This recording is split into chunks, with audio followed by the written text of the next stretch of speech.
Hello, everyone. Welcome to a special interview Friday edition of Speaking Moistly. With me today is Kristen Nagel. Nagel, is that right, Yeah, you Kristen? got it right. Yeah. Okay, nailed it. Nice.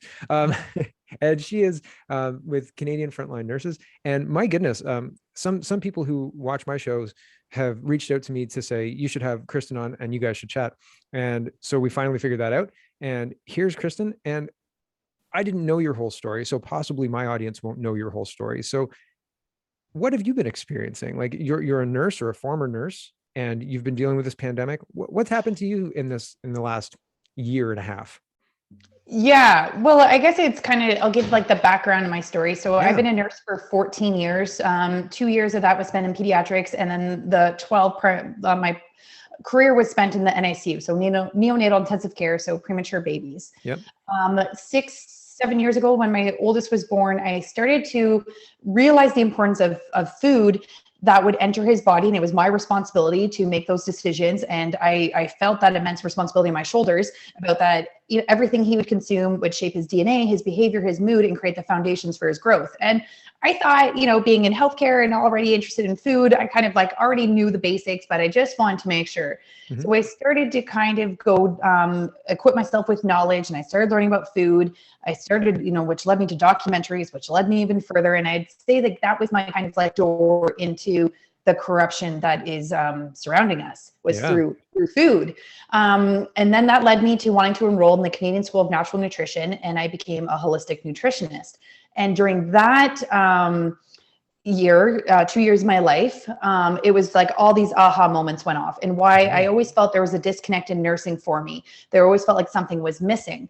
And I realized it was because they had completely removed the mind, body, spirit connection. Mm-hmm. We are just focused on symptoms, physical beings, and nothing more. And they've removed relationship, education, health promotion, preventive care, all that important stuff. So once you open one door, as I'm sure like everyone experiences, it leads you down another. Yep. And that led me down to germ theory versus train when I started looking into immunizations for my son. Yep. Because I realized I became so concerned about what he was eating, what was going on his skin, the environment around him, that I realized even as a nurse, I had no knowledge of immunizations.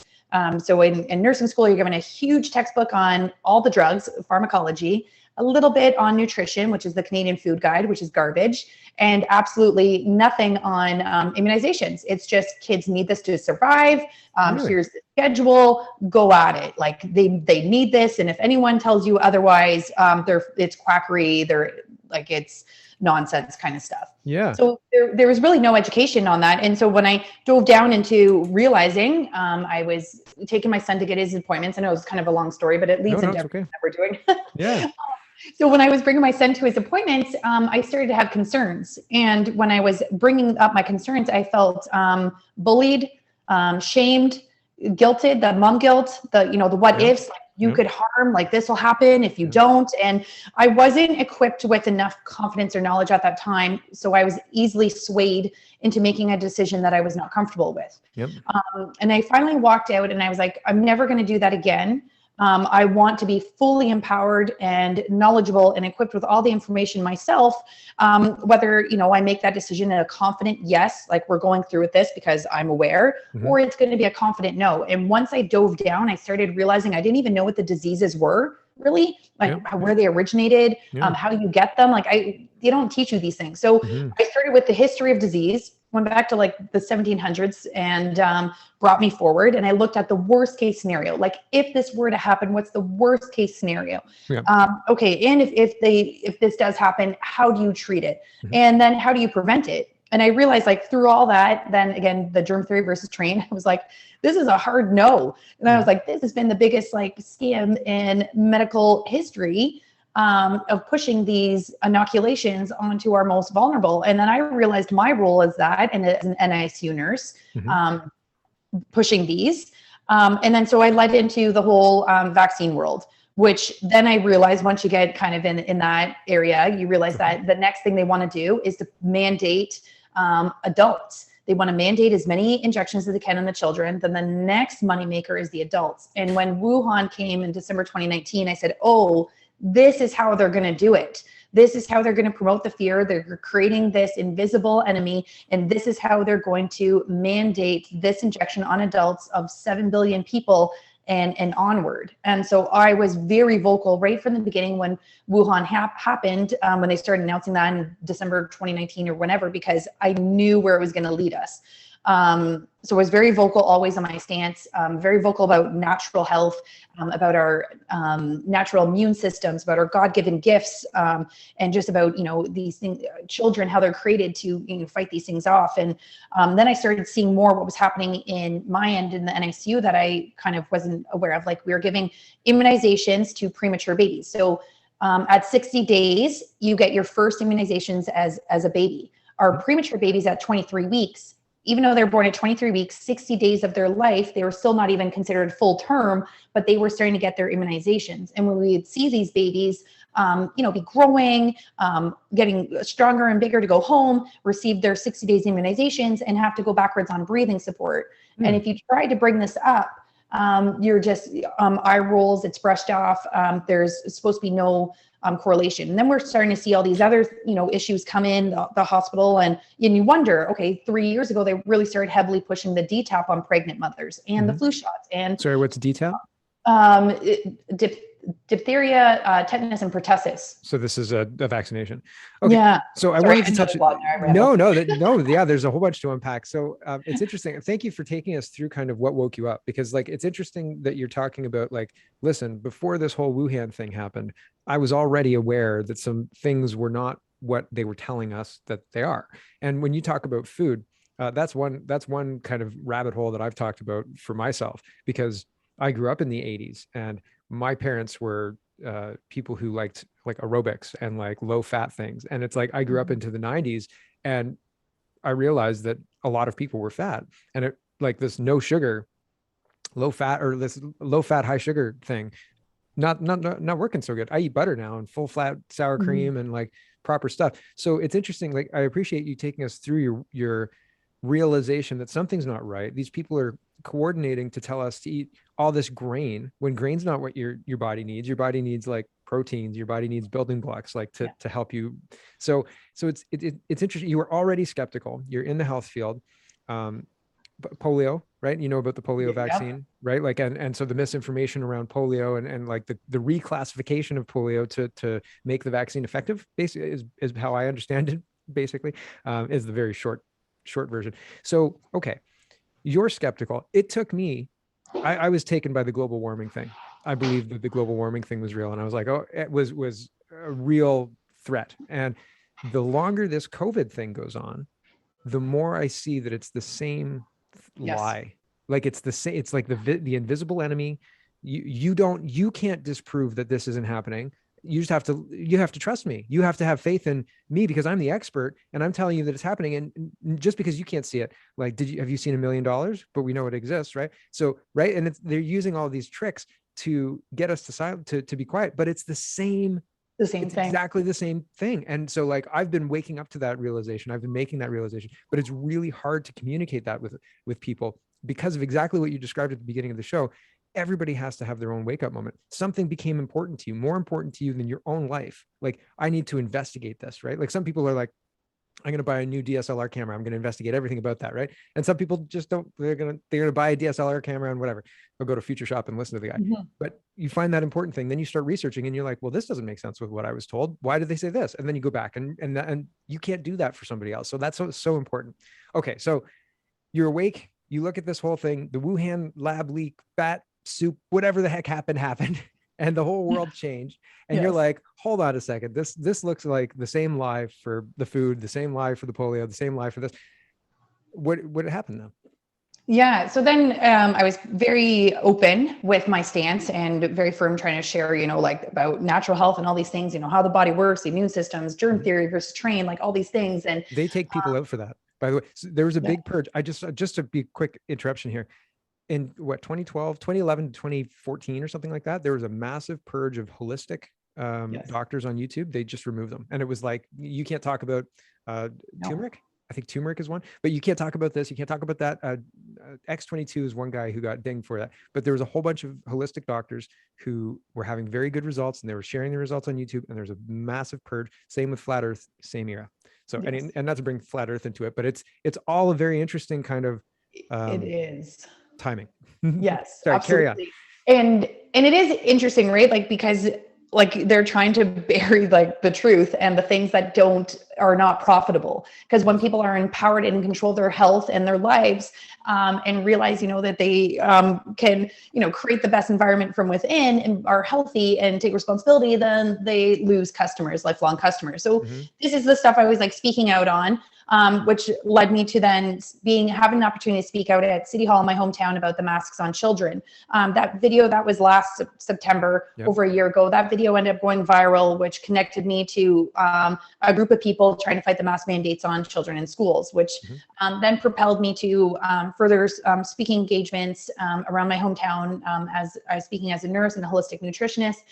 Then a friend of mine, the two of us organized a freedom rally in my hometown. And that's when the media really exploded, because as a nurse, I was taking this like very bold stance of, not just attending the rallies, but organizing one and really standing up and putting my name out there. So the media, I had already been suspended when I organized that freedom rally because colleagues had bullied me out and saying I was not wearing proper PPE, because when I was charting and at a desk by myself, I'd put the goggles up on my head, and apparently, this virus can escape my eyes and affect my colleagues. And they were all scared about my outside activities, that I was very vocal that I would not wear a mask outside anywhere. And I was not social distancing, and I was not stopping my life. And they were threatened by that. So they bullied me out. I was suspended, organized this freedom rally, which media totally exploded. And labeled me as a bad nurse that was harming premature babies, and I was reckless and dangerous and putting lives at risk. And then I was put on indefinite suspension, and then investigated by my College of Nurses. But I found another nurse that was speaking out in Toronto. So we joined forces, and instead of stopping, we continued. We met a group of nurses in the States that had been speaking out the spring prior, very boldly, Nurse Erin, Nicole Sirtek, and several others. So we went to DC to speak on a health and freedom stage in January. January is the 6th. And we spoke out with people like Adele Bigtree, Mickey Willis, Kevin Jenkins. Like, it was amazing. And unfortunately, on our return home, because we were two nurses traveling during this pandemic, we were labeled as domestic terrorists that took part in the riot of the Capitals.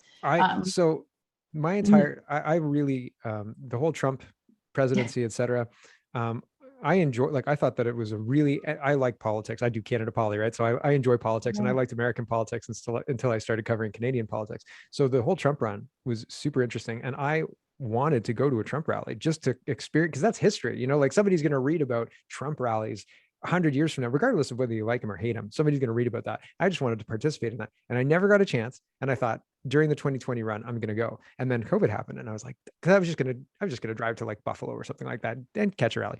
But I was going to go to the January 6th rally because I thought, like, Washington's not all that far. I could maybe do it. And I'm super glad now in hindsight that I didn't, because like I would have been labeled a domestic terrorist, and they would have been like, your YouTube channel, that's just the beginning of it, right? So like, it's wild the way they can use, like, your choices are putting other people at risk, and they're trying to say it's like somebody who's smoking, right? Somebody who's smoking inside, if you're inside unmasked, that's like smoking. Or somebody who's there's another thing that they're trying to compare it to, but I can't remember, but it's something benign like that. And I mean, like, okay, if you work in a diner and 70 people in the diner are chain smoking and you have an 8-hour shift, okay, maybe that's going to affect you. But like, if your buddy goes outside for a smoke or is smoking inside, like, I don't see that as necessarily, and there's history about that, blah, blah, blah.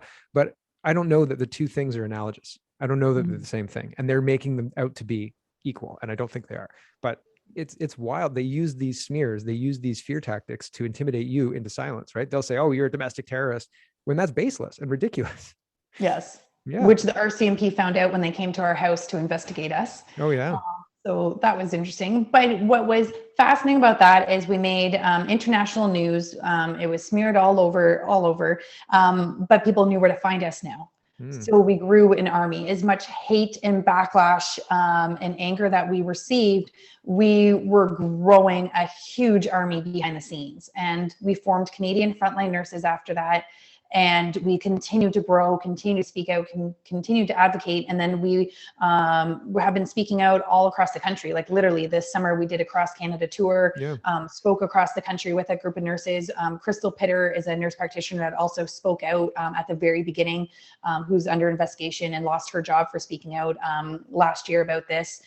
So we've been speaking out all over the country. We held a worldwide, like national hospital protest for health freedom, medical freedom, and pro-choice, which was held September 1st. And that made huge news. We're under another investigation for that. 10,000 people showed up to that in Vancouver. The numbers that showed up to that event were massive. So again, that was a huge other like smear campaign they did against us. So what are you under investigation for on that? If you can share it, I don't know if you can. For being at the hospital, I don't know, which is insane because nurses have protested in front of hospitals with their unions for more money. So that's allowed. As long as you're like protesting for the right thing, it's allowed. And interesting enough, they've now made it a federal crime, up to like 10 years in prison or something. Yeah. Well, yeah, they're trying to vilify. Yes. They're trying to vilify. Well, the things that are effective, they try and shut down. Right. Things that are making people re-examine or examine for the first time things that they just took for granted. They shut that kind of stuff down. So have you been paying attention to what's been? So I also spoke out in my town against the masking. I tried to speak to the public health people, the public health board, and you can ask them to be a delegate in their public meetings. And now they ignore my emails. They don't even respond to my emails when I ask, and I don't understand the mechanism they're using for that. But I also spoke out about masks in March of 2021, I think. And I said, like, we're harming our children. This is developmentally terrible. You cannot do this to kids. And like, you have the responsibility. The Board of Health has the responsibility to stop this madness, basically. It was 5 minutes of a speech. And they use that to justify not ever speaking to me again because I'm mean about it. And I was like, I'm not mean about it. You're mean about it. Yes. You're not doing what you're supposed to be doing. But I feel like the masks are a blip. They're not going to deal with the masks because they've got a lockdown. They've got a further vaccine mandates, right? Like, so we've seen since then, since both starting this whole thing, speaking out against masks, and doing a whole bunch of other stuff, the goalpost has moved. The masks aren't even on the table. Like, there's no criteria for repealing masks. There's no, once X happens, then, masks can go and this can go. There's nothing like that. They're talking about mandatory vaccine for 100% of the population, despite the fact that you have, let's say, NFL, NHL, Major League Baseball, all of those hockey and sports and stuff. They've got almost 100% cohorts, and they're shutting down games left and right because their cases are going nuts. What's your feeling on where we're at, the moving goalposts, and like the nurses losing their jobs, and like masking is an afterthought at this point in time, right? We're looking at real damage, real economic damage that's being unleashed by these terrible policies, and we're all stuck. We can't do anything about it because if we try, they say you're a terrible person who's putting the health and safety of everybody at risk by these actions, when really they're the ones putting the health and safety of everybody at risk through their draconian mandates. That's my opinion anyway, but what do you think? Well, first of all, we're never stuck. And there's always something that we can do. And the most important thing is, like, the masks are kind of mute at this point, but they are very symbolic. They are. And it shows compliance, and it shows accepting, and it shows participating. So even if you're someone that, knows what's going on, you're not, you're against it, don't want to be wearing it, by wearing it, you are symbolizing your compliance and you're going along with it. And it's showing everyone else around you out in public that you are, supportive of this. So it's very symbolic because that's what we can see. Mhm. So that's, it has to start with that. You have to stop complying and take off the masks. People need to start getting very comfortable with being uncomfortable. People Mhm. have to start being ready to have conflict, to have confrontation, and to be ready to stand firm. Because I get way too many messages about when will this end? When will this end? By people that, are We trying end to it. comply and got their injections and are trying to follow the rules. And I said, it's never going to end until enough of us say no. And that Mhm. means starting with taking off the mask to Yep. show people, because people can see that. People can see, oh, that's a smiling face. Someone is not following the rules. Yep. Like, so it is very symbolic, and it is important because that's something people can see and get behind. Oh, well, if they're doing it, then maybe I can Yeah. be brave enough and do it. And it starts this ripple effect. Almost Go ahead. almost every time I go to a grocery store, Yeah. and there's some grocery stores. So I go to 2 or 3 regularly because they know me, and I'm just like, no, I'm not playing this game. They don't even talk to me anymore. I'm like, hey, big Mm-hmm. smile, right? Yeah. And without fail, almost every single time, I'll have somebody come up to me and ask me how I did it or how I do it, and I'm like, do what? Like, you're gonna have to be like, you're gonna have to articulate this a bit better for me. I can't read your mind. Mm-hmm. And most of the time, they're asking me how I go around without the mask on. And they said, like, don't they tell you to wear the mask? I said, oh, I have magic words. I say, I'm exempt, and I Mm-hmm. mean it. Mm-hmm. And like yesterday, there was a guy. I was at Walmart. There was a guy, and well, and this has happened a few times. Like this was in the camping section, but the other time it happened was in the toy section. And I was across, like you can see above the aisles, and I was looking at something. And then 2 aisles down, this guy was with his girlfriend, and he was wearing the mask like on his chin, so like I could see his mouth and his nose. And his girlfriend walked by. He pointed at me, and he took his mask off. He's like, "This guy's not doing it. I'm not doing it." I was like, "That's right, buddy." But Yes. like you can influence people like that. You can make people brave like that. I've also had people, and it happens less now. And I'm also like a 6'2" like man, right, who's pretty big. So most people don't come at me yelling.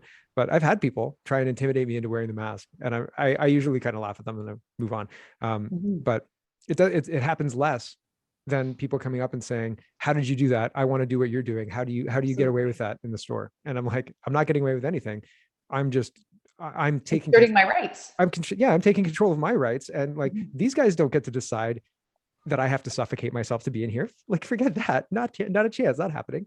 So yeah, they don't have that right. They just don't have Mm-hmm. that right. Simple, right? And other people, I guess, have been trained, and they believe that these stores and these corporations have this right. They don't. They don't have even the right to ask about it. Like, you could F off, guys. Like, I'm very sensitive about my asthma. Go away. Like, like, it's Mm-hmm. ridiculous. It's wild. So yeah, I mean, being brave and being an example. Uh, Yeah. And it's just visualizing. So that one is, it's small and it's a start, because it gets you out of your comfort zone and putting yourself out there, because you will stand out. And that's what we need to start having more of just having that, that courage to start visibly going against the grain. Because mhm, if more people see that, then it'll, help someone else feel the same. And it creates this huge ripple effect. So we need to start, like, with these simple acts, so then we can be prepared for the bigger ones. And the bigger ones are, they're coming after my job.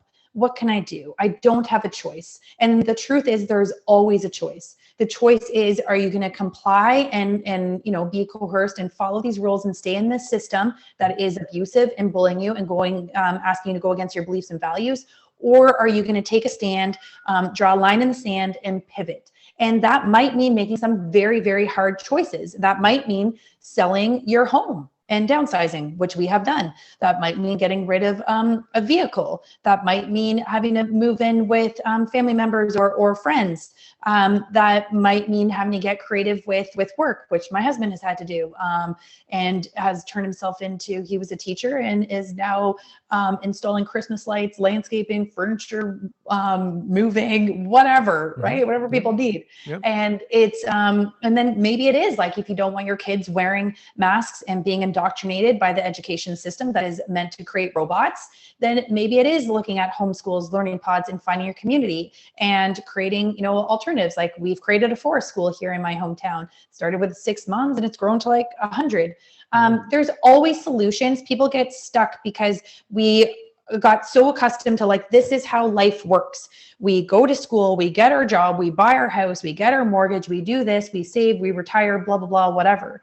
And we're being forced now to really look at what matters, what really is important to us. How do we really want to live our lives? How do we want to feel? How do we want our kids' lives to look like? What do we want their future to look like? Their kids, like generations from now. Mm-hmm. And we're at this amazing pivotal point where we don't have to continue to follow this trajectory that was terrible to begin with, Mm-hmm. this like old way we're living. We actually have an opportunity to create a new path. And that is very hard for people and challenging, but can lead to something far better than we ever could imagine. Mm-hmm. And that's why this is really an exciting time. I've gone through tons of hardship. So I'm not going to sit here and pretend, that it's not easy, because I know that it's not. I know how challenging it is, but it is leading into a better direction. And getting terminated from my job was the best thing that ever happened to me. Downsizing and everything else that happened. Yeah, I read on Twitter this morning, actually, there were two people, separate Twitter accounts. I don't think they had anything to do with each other. And both of them were talking independently about how after leaving a company that mandated the jab, they got a better job with a higher pay, and they were much happier since, just because. And I mean, there's a bit of confirmation bias there too. Like, you're not going to be like, oh, it's so much, it's terrible, but at least I have a job. But people are happy. People are happy to be done with the pressure, right? Like, that pressure wears on you. And I think people don't realize how much it wears on you. One of the things I wanted to maybe touch on. So you say it's not easy, and you talk about things like downsizing, selling your home, losing your job. These are massive, massive things. People don't want to do those things. They don't want to go through those things. If they can avoid doing those things, they're going to avoid doing those things. It's scary. And I understand that too, right? But it's very interesting when you've gone through that stuff. It's behind you, and you can look at that and quantify that and be like, well, these were the circumstances. This is what I needed to do. There's people who might do that, but they don't have a support. You know what I mean? Maybe you have a husband or a sister or a parent or something like that. That's like, go with your gut, follow the force, do what you think is right, and be damned the rest of it. Not everybody's got that. And not to say that that's the different thing about you.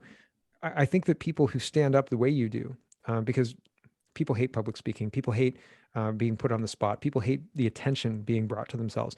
But we need people like that because they're leaders. You're a leader, right? And we're talking about it with the mask. We were talking about it with, just living your life. It's very interesting when people will compromise away the important things that make their life because they want to preserve those objects. They don't want to go through the pain that you're talking about. They don't want to go through the experience that you're talking about because they're afraid of it. But really, you're saying it's the best thing that ever happened to you. Maybe dealing with the issue rather than running away from the issue is the best thing that we could do. You know what I mean? Maybe if we can convince people to turn around and look at this monster in the eye, right? Rather than running away and listening to what the public health say and, being fearful, let's turn around and face this crisis rather than what we're doing, and hold our leaders accountable. What did you know? When did you know it? We're adults. Tell us about it. But at an individual level, I understand why people are terrified. I get it. Right? I really, really do, because it's hard to go to your spouse, your husband or wife, and say, "Listen, we're moving in with your sister," like, or "We're moving in with my sister," right? Like, that's a hard conversation to have. Why? Because I'm not getting a jab. That's not going to go well, right? Like, that's going to have a problem. And like, everybody has to come to their own reckoning. Everybody has to wake up based on their own circumstances. But if instead of running away, we confront that problem and sort the pathway through it, rather than running and losing ground, right? Yeah, I don't know. I don't know what the answer is, but what I was basically trying to say is, when you have gone through these experiences and they're not as impactful for you, or you talk about them as if they're in the past, just something you go through, can you extrapolate that to, I mean, we did kind of talk about this at the beginning, like how you woke up and how that motivated you, but can you offer advice to anybody who's on the fence and who doesn't have a support? Yeah, because like, my family's been broken over this, like many people. The amount of hate and backlash and things I've received is, I would never wish on anyone's worst enemy. It's just, you have to be convicted in your truth. You have to find your pillar of truth. And if that means equipping yourself with more knowledge and information, empowering yourself with, as much as you can, so you feel confident in your stance. It's finding, for me, it also comes down to faith and knowing, who I answer to, and that the opinions of others does not matter when I know the grand scheme of what this will look like, what I want my children's future to look like, and beyond. It's finding that conviction in your heart, your pillar of truth, and following that moral compass for yourself. Because I had many conversations with people that just feel so defeated. They feel so defeated. They keep following the rules. They are trying to figure out how to maintain their lives, maintain, some normalcy for their kids. And they are beat down because they're still allowing someone else to control them and their lives and their decisions. And they're just trying to follow what they're being told to do. And they are, they're burnt out. They're done. They're getting depressed. Yeah. And when you remove that leverage of control over you, it is the most freeing, liberating thing that can happen. And sometimes being free and being liberated and being on your own is too scary for people, because some people want to be told what to do and want to have someone control and have someone leading them. So it is very scary to be leading your own path. Yeah. And we've been conditioned, like our schooling is, our schooling is designed to almost make kids sit and wait, like sit and wait, don't do anything until somebody tells you to do something. Whereas before, and anybody who's got a motivation to do anything, you can't sit and wait. There's no time. There's not enough time in the day to do everything I want to do. You know what I mean? You can't sit and wait around. Oh my goodness, what a waste of time, right? So it is very interesting to watch the fruit of the education system's labor, in that it's made a whole bunch of people docile. Yeah, well, it happens at conception. And people don't realize how far back it goes, but it happens at conception and beyond, because at conception, all of a sudden, we've been told to trust the professionals. So, I'm talking as a woman who has kids, but, we go to our OBs. How is my baby doing? What's happening? Is everything okay? We've severed the connection of that connection from mother's intuition, the gut instincts. We've severed that relationship. Again, we're taught to trust people outside of ourselves. We're never taught to trust ourselves. We're taught to, trust our bodies. Like, we're literally, from that moment of conception, taught to trust other people. And then that baby is born through a medicalized system where, again, it's abusive. And I've witnessed it firsthand, being in the NICU, working and waking up and realizing what is happening around me. And then right away, that baby is taken to a table, injected with synthetic poisons, because this baby is weak. It was not made properly. It is flawed. We need to help it. We know better. And immediately, that is the first message that is given to that baby and those parents in those moments. Then we continue that and go on to well baby clinics. How is my baby doing? Is my baby okay? Is it matching these charts? Is it matching these milestones that was created by a man on what standards? And that continues, again, trusting other people. We have been so conditioned to stay in victim mode, and our entire lives are someone else telling us what to do right at that moment. And then we create, broken mothers, because going through a broken system, they don't know how to mother because they don't know how to trust themselves. Well, they weren't taught either. Exactly. They weren't trained when the time they were 12 or 10 or 9 or 7 or whatever it is. They were in school and not, making the dinners. That's the cycle that we broke it. Yeah. I think it's interesting. So my mom is a British expat who came to Canada, and my dad's from Greece, and they met in Toronto in like the 70s, and I was born in 1981. And so my mom left England because she was like, I know better than you people. I trust me. Like, see you later. And then she came to Canada. And when I was born, apparently they wanted to do, I can't remember what it was, but my mom was like, listen, he's my baby. You can F off. Like, no, not happening. Like, get away from me and him. And so I was raised in an environment where I was told to trust myself. Like, your intuition, you're not wrong most of the time, but when you're wrong, like, don't be an idiot, like, learn your lesson. Right. And I can be wrong. I know I'm wrong, but that kind of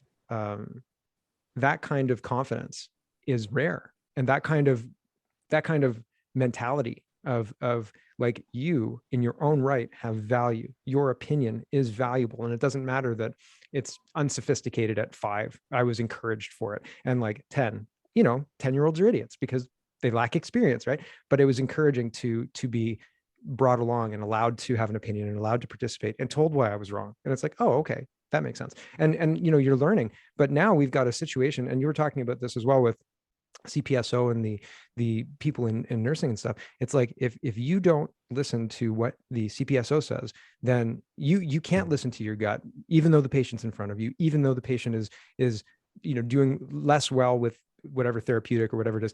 You can't serve that patient. You have to protect your career, you have to protect your license, you have to protect all of those things, and you have to listen to this third party that's not there. And I think there's something to that. There's a connection there. You know what I mean? And not necessarily the way I was raised and the nursing, but the connection between the making the education system, making our kids docile and obedient, and having the CPSO take more control over minute patient care details, et cetera. And like, to the extent of do you have your license, or is that pending? Still pending. I don't know. It's been a year, but I don't know that they can take it away from you. I don't know that they can take it away from you based on this shit. But because they're lying and they just want to intimidate you, right? And take away your means of supporting yourself. And well, it's awful. It's awful. That's terrible. And it's so frustrating. It must be very frustrating. So what's next? What do you think is going to play out? Do you think that I keep thinking other people that I talk to say they're overplaying their hand. People are waking up and this can't last. And I think that they are willing to spend whatever it takes to make this continue. And somewhere between that is the truth. I don't know what's going to happen. It might all collapse. I hope it all collapses. It might be another 10 years before it all collapses, but it might all collapse then. What do you think? Like, just based on what you've been doing, who you've been talking to, any predictions? Yeah, well, this is 100% going to continue, especially in these docile countries like ourselves, like Canada, where we haven't seen the numbers of the people standing up because we've been so conditioned into these socialist and, do the right thing for other people. We're responsible for everyone else and not ourselves. So it is absolutely going to continue. It's going to shift from health into the climate agenda, which that I was like you said, I was fully bought into global warming and everything till I realized how it was all connected. And I was like, oh my gosh, another lie. But it's going to shift, and it's going to, they just want complete control. So I'm focused on the natural health, getting back to our foundations, getting back to the roots, our natural immunity. I mean, we're not even told, we don't even know what a virus is. Viruses are not what we've been told. They come from within. We have a microbiome, just like we have a virome. Viruses are there to help do genetic updates as well as detox us from debris, cellular breakdown in our bodies. It is there to help us. It's not there to attack. So these germs and viruses have been vilified for too long when they actually are working with us, just like bacteria, fungi, all these things. Just how nature works in a complex ecosystem, so do we. So we need to get back to natural foundations. Sorry. I'm just gonna. We're literally built for this planet. Like, we're literally built for the with elements this planet. here. Like, a part of it. Like, we are nature. We are a part of it. Yes. But the more that we attack nature and fight back, we're only attacking ourselves and harming ourselves. So we need to come into relationship and symbiosis with nature and realize that we're all connected. And we need to realize that we're not meant to be sterile beings, that we are complex, we are divine, we are energetic, and we share a natural breath with the plants. And that's not by mistake.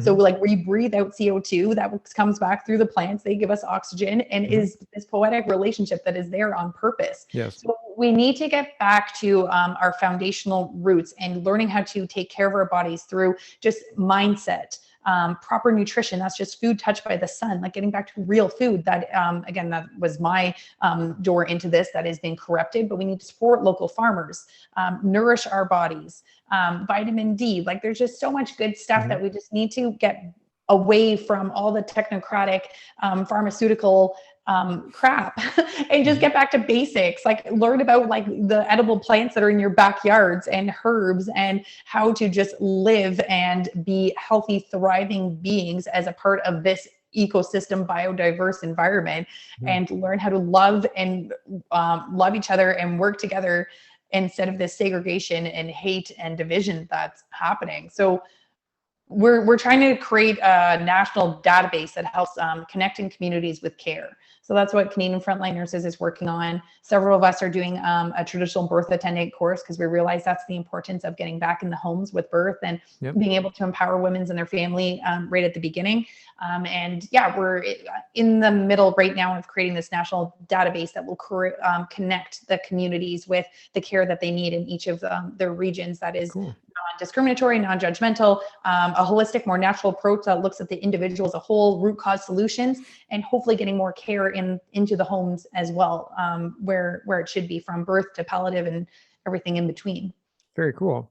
One of the things that I realized as I was getting older, I was really bad with my diet when I was younger as well. And as I got older, there's substances, marijuana is one, mushrooms, like psychotropic mushrooms are another, but there's substances you can take that really affect your mind, and you can like feel it almost right away or shortly after you take it, right?